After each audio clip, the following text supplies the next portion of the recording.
ಸ್ವರಗಳ ಸಹಾಯದಿಂದ ಮಾತ್ರ ಸ್ಪಷ್ಟವಾಗಿ ಉಚ್ಚರಿಸಲು ಬರುವ ಅಕ್ಷರಗಳನ್ನು ವ್ಯಂಜನಗಳು ಎಂದು ಕರೆಯುತ್ತಾರೆ.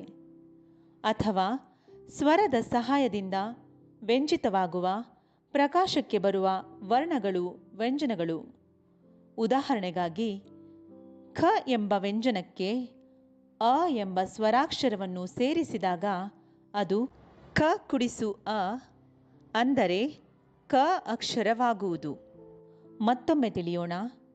ಖ ವ್ಯಂಜನಕ್ಕೆ ಅ ಸ್ವರಾಕ್ಷರವನ್ನು ಸೇರಿಸಿದಾಗ ಅದು ಕ ಎನ್ನುವ ಪೂರ್ಣ ಅಕ್ಷರವಾಗುವುದು.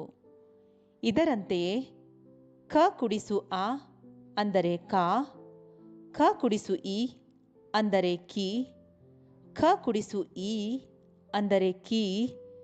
ಹೀಗೆ ಎಲ್ಲ ವ್ಯಂಜನಗಳಿಗೂ ಸ್ವರಾಕ್ಷರಗಳನ್ನು ಸೇರಿಸಿ ನುಡಿದಾಗ ಅವುಗಳನ್ನು